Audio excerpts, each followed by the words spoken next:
Welcome to cosmic astromancy channel guys. Hope you all doing fine. आशा करती हूँ आप सभी स्वस्थ एवं प्रसन्न होंगे। तो चलिए निकालते हैं आज की एनर्जीज। हमारे व्यूअर्स की एनर्जीज इस वक्त कैसी है, लेट्स चेक इट।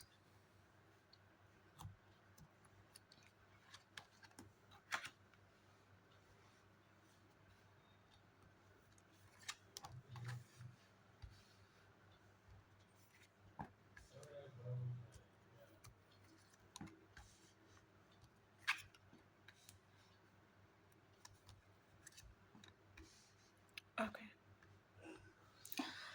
यहाँ पे जो एनर्जीज आई हैं वो काफ़ी एक दो को छोड़ दिया जाए तो बाकी एनर्जीज काफ़ी बैलेंस दिख रही हैं। फर्स्ट कार्ड ही आया है 9 ऑफ पेंटिकल्स का। तो यहाँ हमारे किन्हीं व्यूअर्स हैं, या तो वो चाहते हैं कि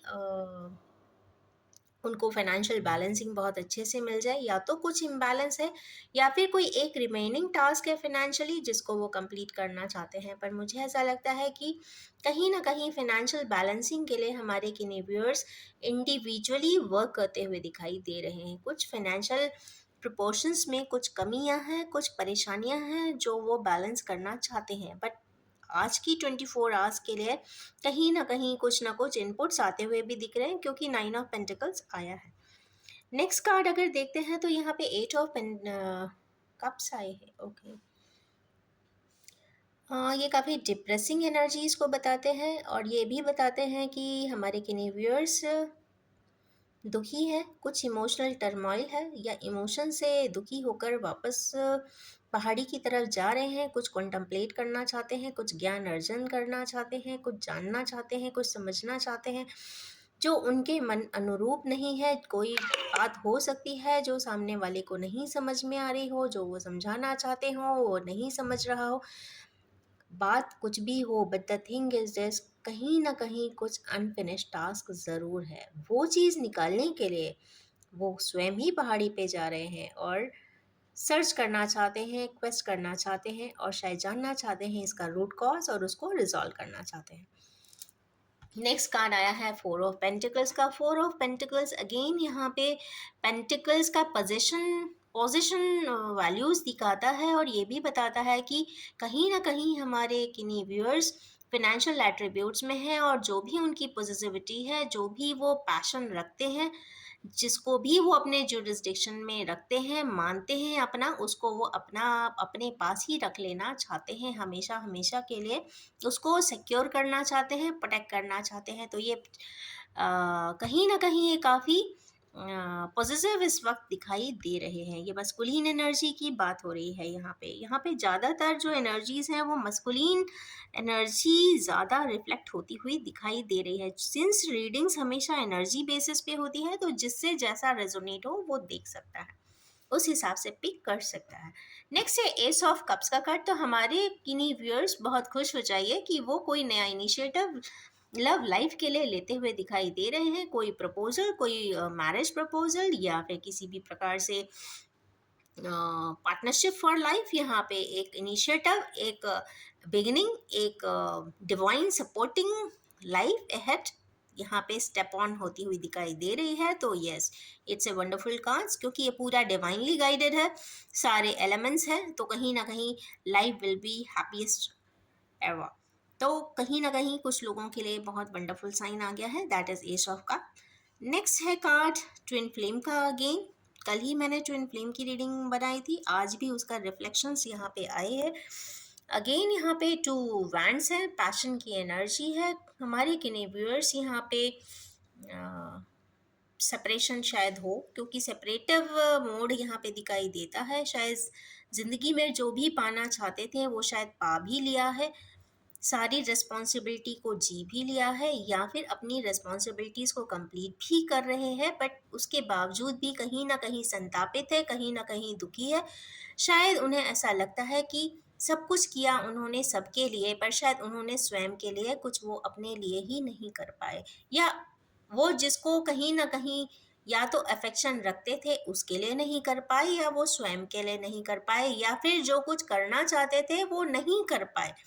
तो नहीं कर पाने का जो संताप है, जो एंग्विश है, यहाँ पे कुछ रिफ्लेक्टिव मोड में ज़रूर दिखाई दे रहा है, पर किसी प्रकार की परेशानी तो नहीं, पर इमोशनल परेशानी यहाँ पे दिखाई ज़रूर देती है। और कहीं न कहीं 2 का कार्ड इमोशंस को भी बता रहा है और कहीं न कहीं उनके पैशन को बता रहा है, एनर्जी ड्राइव को बता रहा है और अपने पार्टनर्स के लिए यर्निंग भी बताता हुआ दिखाई दे रहा है, बिकॉज़ ये ट्विन फ्लेम की रीडिंग है। इसके बाद का कार्ड आया है 6 ऑफ पेंटिकल्स। इसके जस्ट बाद एक हार्मनी का कार्ड है, तो कहीं न कहीं हमारे व्यूअर्स चैरिटी में संलग्न है, कहीं ना कहीं लिब्रा की एनर्जी है, बैलेंस है या बैलेंस में आना चाहते हैं, तो यस 24 आवर्स की एनर्जी में कहीं ना कहीं कुछ बैलेंसिंग एक्ट ज़रूर करेंगे। अब ज़रूरी नहीं है कि चैरिटी में कुछ फंड डोनेट ही किया जाए। चैरिटी का मतलब ये होता है कि आप अपने पक्ष के साथ, आप अपने मन से किसी के लिए कुछ थोड़ा भी कर देंगे, वो भी बहुत होगा। आप ये ट्रेट अपने घर से भी स्टार्ट कर सकते हैं। हमेशा अर्ली मॉर्निंग गुड मॉर्निंग भी सबको अच्छे से कहते हैं, तो ये भी एक बहुत वंडरफुल साइन है। ऑफिस जाते हैं तो वहाँ भी सबके साथ हम्बली एंड मॉडेस्टली सभी से इंटरैक्ट कर सकते हैं, सभी का कुशल चेम पूछ सकते हैं। अगर अननोन भी कोई लोग मिलते हैं, जैसा जितना आपकी परिस्थिति अलाउ करती है, जितना आपका पॉकेट अलाउ करता है, जितना समय एंड रिसोर्स आपको अलाउ करता है, आप उस फॉर्म में किसी की भी मदद कर सकते हैं। ये नहीं है तो अपना थोड़ा सा अच्छा समय या थोड़ा सा समय भी किसी को देते हैं, गाइड कर देते हैं, काउंसल कर देते हैं या किसी के चेहरे पे एक छोटी सी स्माइल ले आते हैं। आज के ज़माने में ये भी बहुत बड़ा सपोर्ट सिस्टम है या फिर कहीं ना कहीं हेल्पिंग हैंड होता है। तो इसमें से किन्हीं भी प्रकार से हमारे किन्हीं व्यूअर्स अगर किसी के लिए एक स्माइल भी ले आते हैं, तो ये बहुत बड़ी बात होगी। तो कहीं ना कहीं इस तरीके का कोई एक्ट हमारे किन्हीं व्यूअर्स करते हुए तो दिखाई दे रहे हैं। अब चलिए निकालेंगे कुछ Oracle cards.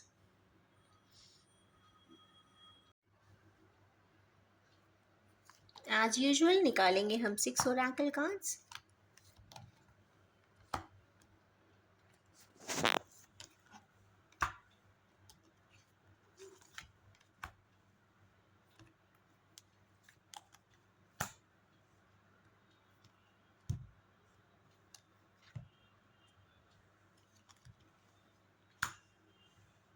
Okay, 3 cards, no 2 cards तो एज इट इज़ जैसा लग रहा है जैसे कल ही मैंने निकाले थे वो ही आ गए हों। फर्स्ट कार्ड है यहाँ पे एक्सेलरेटेड मोशन। यहाँ पे मोशन की जब बात आती है, यहाँ पे डेस्टिनी का नंबर आया है, 8 का नंबर आया है। यहाँ पे हमारे किन्हीं व्यूअर्स आसमान की तरफ देखते हुए भी दिखाई दे रहे हैं, या फिर वो अपने डेस्टिनी के चक्र को या कर्मा चक्र को देख रहे हैं कि वो साइकिल एंड का नाम होने नहीं दे रही है, या फिर कोई चक्र को या डेस्टिनी को कंप्लीट करके वो साइकिल से नए साइकिल में एंटर होना चाहते हैं, बट उनको वो तरीका नहीं मिल रहा है, वो प्रोसेस नहीं समझ में आ रहा है, या फिर वो साइकिल एंड नहीं होती हुई दिख रही है। मींस कहीं ना कहीं वो साइकिल के भंवर में ही पड़े हुए हैं, वो आगे नहीं बढ़ पा रहे हैं। तो उनके लिए एक बहुत अच्छा साइन है कि यहाँ पे एक्सेलरेटेड मोशन का कार्ड आया है। तो हमारे किन्हीं व्यूअर्स की लाइफ साइकिल एकदम ड्रामेटिकली ही चेंज होती हुई दिखाई दे रही है। ये क्यों होगी, कैसे होगी, क्या प्रोसेस होगा, कौन इसमें अलाइन होगा, कौन नहीं होगा, कौन एग्री करेगा, कौन नहीं एग्री करेगा, that is a far distinct and different issue. But यहाँ पे एक्सेलरेटेड मोशन किन्हीं कर्मा चक्रास में होता हुआ तो दिखाई दे रहा है। मतलब कुछ किन्हीं इस प्रकार के कर्मास होंगे जिन पे एक्टिविटी होती हुई दिखाई दे रही है। जो एक्सेलरेटेड मोशन है ये किसी भी फ्रंट के लिए हो सकता है, किसी भी एस्पेक्ट ऑफ लाइफ के लिए हो सकता है, वेल्थ एक्यूमुलेशन हो सकता है, फैमिली में नया एडिशन हो सकता है फैमिली एक्सपांड कर सकती है, हो सकता है मैरिज प्रपोजल के लिए मोशन होता हुआ दिखाई दे रहा हो, या तो पार्टनरशिप हो या लव पार्टनरशिप हो, या फिर कहीं ना कहीं बिजनेस एस्टैब्लिशमेंट हो, कुछ भी हो, जो भी होगा, जो भी प्रोसेस में लिंगर ऑन हो रहा होगा, वहाँ पे वो एक्सेलरेटेड मोशन ज़रूर आएगा, क्योंकि कर्मा की एनर्जी है। यहाँ पे कोई माने ना माने, एग्री करे ना करे, पसंद हो ना हो, उसके बावजूद भी बहुत सारी चीज़ें चाहते ना चाहते हुए नोइंगली और अननोइंगली हो ही जाती हैं, तो उन चीज़ों पे जिस पे इंसान का बस नहीं होता, उसी प्रकार का कुछ एक्सेलरेटेड मोशन होता हुआ दिख रहा है, क्योंकि डेस्टिनी नंबर आया हुआ है। नेक्स्ट है यहाँ पे फुलफिलमेंट ऑफ विशेस। यहाँ पे हमारे किन्हीं व्यूअर्स हैं जो 9 नंबर की एनर्जी में है, मैनिफेस्टेशन का नंबर है, तो यस कहीं ना कहीं उनके कुछ विशेस जो उन्होंने कभी सोचे होंगे, चाहा होगा, वो फुलफिल होते हुए दिखाई दे रहे हैं। उसके बाद आया है केतु का नंबर। केतु जनरली ट्रायम्फ को दिखाता है, कोई विक्ट्री को दिखाता है, तो हमारे किन्हीं व्यूअर्स किसी मैटर को लेकर विक्ट्री करते हुए दिखाई दे रहे हैं। घोड़ा और एक फतेह का चिन्ह लेकर तो कोई विक्ट्री नहीं करता आज के ज़माने में, बट हाँ, अगर किसी डिबेट में भी अगर वो जीत जाते हैं तो वो भी विक्ट्री का साइन है। अगर वो कोई चीज़ अपने पेरेंट्स को कन्विंस करा ले जाते हैं तो भी विक्ट्री का साइन है। किन्हीं लोग कोई बिजनेस एस्टैब्लिश कर लेते हैं तो वो भी विक्ट्री का साइन है। और हो सकता है किन्हीं लोग अपने लव पार्टनर्स को भी अपनी बात कन्विंस करा ले जाते हैं तो भी अपनी विक्ट्री होती है। तो कहीं ना कहीं ये ट्रायम्पेंट एंड सक्सेस की विक्ट्री है। चूंकि ये केतु की एनर्जी से आई है, साउथ नोड यहाँ पे बहुत पावरफुली इस वक्त एक्टिवेटेड है। 2023 इज ए काउंटिंग नंबर भी 7 का है, केतु की ही एनर्जीज उसमें भी है। तो जो डबल डबल 7 की एनर्जीज आई है, तो ऑन द डबल जब 7 की एनर्जीज आती है तो काफ़ी डिटेलिंग में, काफ़ी डेप्थ में जाकर किसी भी चीज़ों को प्रोसेस किया जाता है, एनालाइज किया जाता है और उसके ऊपर स्टेप उठाए जाते हैं और रिजल्टेंट वहाँ पे ज़रूर आएंगे और वहीं पे वो ट्रायम्फ एंड सक्सेस भी मिलेगा। नेक्स्ट कार्ड इसमें आया है फाउंडेशन एंड अचीवमेंट। तो हमारे किन्हीं व्यूअर्स को यहाँ पे एक फैमिली से रिलेटेड कोई चीज़ 4 की डिजिट है, 4 एंड 7 दोनों ही आए हैं, means south node and north node, means past life karmas. और कर्मास के बेसिस पे उनकी फैमिली रिलेटेड कोई इश्यूज को रिजॉल्व होती हुई भी दिखाई दे रही है। यहाँ से पीछे से शैडो यहाँ पे दिख रहे हैं, तो एक पर्सन है, एक लेडी है और एक बच्चा भी है। तो कहीं ना कहीं, और ये सामने की तरफ एक प्रोजेक्शन के फॉर्म में आया है, कहीं ना कहीं क्लाउड आया है, तो मतलब ये ड्रीम हो सकता है किसी का, जो या तो कभी कंप्लीट हो नहीं पाया है, या वो होना चाहता था, या वो एक इस तरीके का कोई ड्रीम उसकी डेस्टिनी में रहा होगा, इसलिए वो ड्रीम के फॉर्म में आता हुआ दिखाई देता है कई बार। और इसीलिए हो सकता है कि फाउंडेशन एंड अचीवमेंट रिलेटेड एक ये कार्ड भी आया है, क्योंकि राहु की एनर्जी है, तो कहीं ना कहीं स्टेबलाइजेशन की भी एनर्जीज हैं, तो कुछ ना कुछ फाउंडेशन रिलेटेड इश्यूज यहाँ पे सॉल्व होते हुए दिखाई दे रहे हैं। फाउंडेशन अगर ऐसा मानते हैं कि फैमिली लीनिएजेस ऐसे ही चलती हैं, तो जी नहीं, यहाँ पे जो डीएनए रेप्लिकेशन भी होता है, ये उस बेसिस पे ही जीन्स ट्रांसफर होते हैं one generation to another generation. जब वहाँ की हायरार्की उस प्रकार से होती है, उसी प्रकार की सोल्स वहाँ पे उस लाइफ में आती हैं या उस लीनिएज में आती हैं, तो इसका मतलब है कि जो आपके एंसेस्ट्रल लीगेसी है उसको मेंटेन करने के लिए वही स्ट्रेंथ, वही वाइब्रेशन, वही सोल मैकेनिज्म, वही सोल प्रोसेसिंग, वही एनालिसिस एंड वही जेनेसिस होती है, तभी वो प्रोलॉन्ग्ड एंड लॉन्गेविटी के साथ प्रोग्रेसिव हो पाती हैं। तो फाउंडेशन एंड अचीवमेंट कुछ उससे रिलेटेड ही जो होते हैं टास्क, वो इसीलिए इतने डिस्टिंक्ट होते हैं, इसीलिए बार बार रिपेल होकर बार बार आते हैं।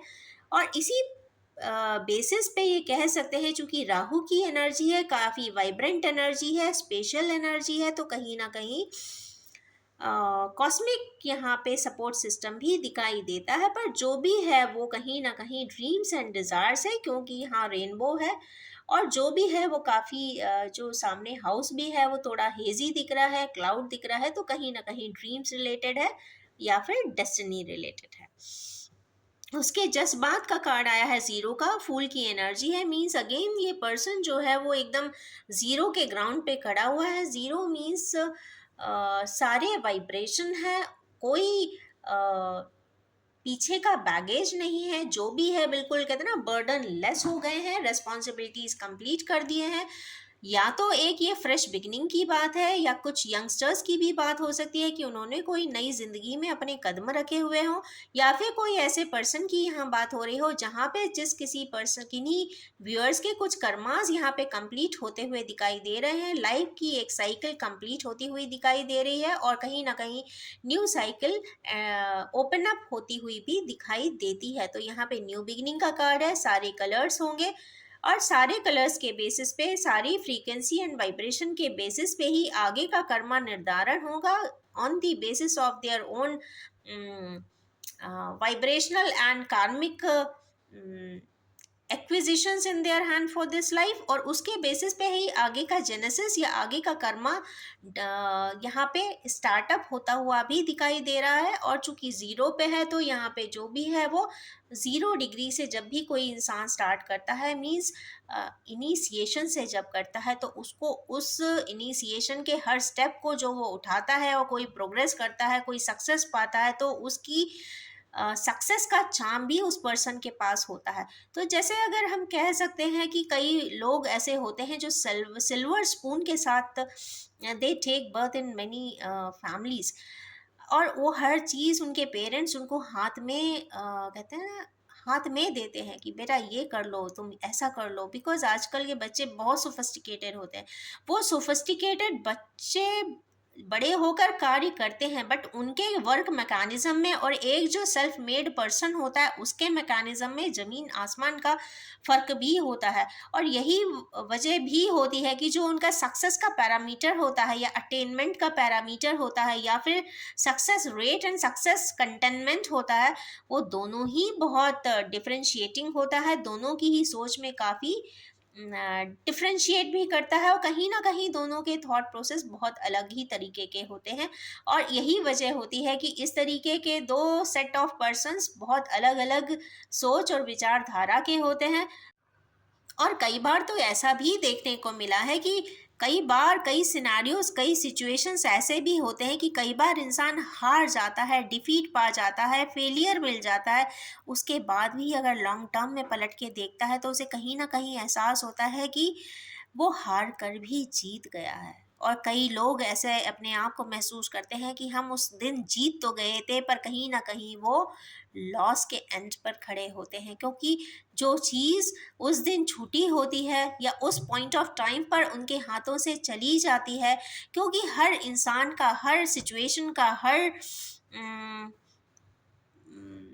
सर्कमस्टेंसेस का अपना एक, या कह सकते हैं वजूद का एक अपना इम्पोर्टेंस होता है, एक अपना रोल प्ले होता है। और वो इंसान या वो पर्सन या वो सिचुएशन या वो सर्कमस्टेंस कहीं ना कहीं कुछ रोल प्ले करने के लिए आती है। तो वैल्यू तो हर पर्सन, हर सिचुएशन, हर सर्कमस्टेंसेस, इवन हर प्लेस की होती है, मीन्स हर ऑर्गेनिज्म की होती है।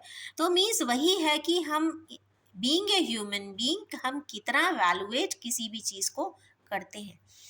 वैल्यूएशन हमें करना चाहिए, जैसे एक वैल्यूएट करते हैं कि पेरेंट्स को हम लोग रिस्पेक्ट करते हैं, करना भी चाहिए, उनकी हर बात को मान लेते हैं, हर बात को, उनका निर्देश को कहते हैं ना, सम्मान के साथ एक्सेप्ट कर लेते हैं, सेक्रीफाइसेस कर देते हैं। नेक्स्ट कार्ड जो है यहाँ पे सैक्रल चक्रा का है। सैक्रल चक्रा, ये स्वादिष्टान चक्र बोलते हैं इसको, और कहीं ना कहीं ये क्रिएटिव सेंटर है। इसका जो रूलर है वो मरकरी है। मरकरी प्लैनेट जो होता है वो बहुत जल्दी एक्टिवेट होता है, बहुत जल्दी राइज अप हो जाता है। मींस एंगर इश्यूज या फिर किसी भी प्रकार का इमोशनल इश्यूज या इमोशनल इम्बैलेंसेस अगर देखने को मिलते हैं, तो यस, कहीं ना कहीं चक्रा को बैलेंस करने की हमारे किन्हीं व्यूअर्स को ज़रूरत है। अगर किसी भी प्रकार से नेगेटिविटी बहुत ज़्यादा आ रही है, किसी प्रकार से इमोशनल इम्बैलेंस हो रहा है, या फिर कोई चीज़ पुरानी ट्रिगर कर रही है, या फिर हील अप नहीं हो पा रहे हैं, या फिर उससे निकलने की एक प्रैक्टिकल रिजोल्यूशन नहीं मिल रहा है, क्योंकि mercury is meant for pure intelligence that should be fructified into a practical outcomes. अगर स्वादिष्टान चक्र रियल फॉर्म में एक्टिवेटेड होता है, बैलेंस्ड होता है, ऐसे लोग बहुत इंटेलिजेंट होते हैं, बहुत ही क्रिएटिव भी होते हैं। वो कहीं ना कहीं इमोशनल होते हैं, बट वो कहीं ना कहीं उस इमोशन के थ्रू, उस फीलिंग ऑफ इमोशंस के थ्रू इतने खुश रहते हैं, इतनी खुशियां बांटते हैं, इतने अच्छे कार्य करते हैं, इतने क्रिएटिव हो जाते हैं कि ऑटोमेटिकली वो रिजुविनेटेड हो जाते हैं। तो जो एक प्रैक्टिकल आउटकम है या प्रैक्टिकल अप्रोचेस टुवर्ड्स लाइफ है, वो काफ़ी हद तक रिजॉल्व भी हो जाते हैं और उनका मरकरी काफ़ी अच्छे से चीज़ों को रिजॉल्व भी कर देता है। बट अगर इम्बैलेंस्ड है तो यस, कहीं ना कहीं एंगर इश्यूज यहाँ पे ट्रिगर ज़रूर होंगे, कहीं ना कहीं निगेटिविटी ब्लॉकेजेस ज़रूर ट्रिगर होते हुए लाइफ में हमारे किन्हीं व्यूअर्स को दिखाई ज़रूर देंगे। तो इस समय पर सैक्रल चक्र पे ध्यान देने की ज़रूरत है। अगर ऐसा देखते हैं कि बॉडी में कोई सिम्टम्स सपोज आ रहे हैं, स्टमक एक हो रहा हो या फिर कहीं ना कहीं लिवर डिसफंक्शनिंग जैसी कोई चीज़ भी अगर दिखती है, तो कहीं ना कहीं सैक्रल चक्र में कहीं किसी प्रकार का इम्बैलेंस ज़रूर होगा। तो यस, कहीं कोशिश करें कि किसी अच्छे इंस्ट्रक्टर के इंस्ट्रक्शंस के थ्रू सैक्रल चक्रा की एक्सरसाइजेस इस वक्त ज़रूर करें। अ, सारे कार्ड्स में नीचे भी एक 2 का नंबर आया था, यहाँ भी 2 का नंबर है। सारे ही नंबर आए हुए हैं, 0 है, 2 है, 4 है, 7 है, 8 है, 9 है। पर 2 का नंबर आ जाने से कहीं न कहीं ये ट्विन फ्लेम की रीडिंग बना देता है। कहीं न कहीं ऐसे किन्हीं व्यूअर्स हैं जो ट्विन फ्लेम की जर्नी में हैं और उनका कहीं न कहीं किसी प्रकार से इम्बैलेंस सैक्रल चक्रा का यहाँ पे ज़रूर दिखाई देता है। मीन्स मरकरी एक्टिवेटेड या इम्बैलेंस ज़रूर दिखाई देता है। किसी न किसी चीज़ों को लेकर वो इमोशनली ब्रोकन भी दिख सकते हैं, या फिर कोई पुरानी बात ट्रिगर भी हो सकती है, या फिर किसी भी प्रकार से अपसेटनेस भी आ सकती है। तो इमोशनल इम्बैलेंसेस जो हैं उसको यहाँ पे रेक्टिफाई करेंगे तो डेफिनेटली यहाँ पे सैक्रल चक्रा बैलेंस हो जाएगा। जो भी मैटर है या जो भी कॉन्टेक्स्ट है उसको प्रैक्टिकल फॉर्म में लाकर अगर उसको रिजॉल्व करते हैं तो बेहतर यहाँ पे रिजोल्यूशंस आते हुए दिखाई देंगे। यहाँ पे एक कार्ड चूंकि सैक्रल का आया है तो सेक्रीफाइसेस वर्ड भी यहाँ पे से ही एसोसिएट हो जाता है, क्योंकि मेजॉरिटी ऑफ सेक्रीफाइसेस जो लोग करते हैं वो अपने इमोशंस का ही करते हैं। जो बहुत ज़्यादा इमोशनल होते हैं, जो बहुत ज़्यादा फीलिंग्स रखते हैं, जो एक दूसरे को बहुत रिस्पेक्ट करते हैं, वो अपने किसी रिस्पेक्टफुल पर्सन के लिए अपनी ज़िंदगी से बहुत सारी चीज़ें सेक्रीफाइस भी कर देते हैं। अपने लव्ड वंस के लिए चुपचाप साइलेंटली सेक्रीफाइस भी कर देते हैं। और सेक्रीफाइस वो पर्सन सिर्फ एक नहीं करता, उस सेक्रीफाइस के साथ बहुत सारे associated parameters, variables and facts भी होते हैं जो वहाँ पे सेक्रीफाइस हो जाते हैं। वो पर्सन भी हो सकते हैं, सिचुएशंस भी हो सकती हैं, इवेंट्स भी हो सकते हैं, और किसी की तो कई बार पूरी लाइफ ही एक तरीके से सेक्रीफाइस हो जाती है। चूँकि यहाँ पे 2 का नंबर है तो कहीं न कहीं deep emotions and twin flame या हायर सोलमेट्स की बात हो रही है, तो कहीं न कहीं काफ़ी ट्रिगर्ड फॉर्म में मुझे आज ये दिखाई देता है। I would like to put an end to my words now, और ये भी बताना चाहूँगी कि ये general, collective, timeless and gender free reading है। जब भी आपके सामने आएगी कुछ ना कुछ रेजोनेट ज़रूर करेगी, और आप सभी से ये रिक्वेस्ट है कि आप सिर्फ उसे उतना ही एक्सेप्ट करें जो आपसे रेजोनेट करता हो। Wish you all have a most triumphant and successful life ahead. Thank you so much.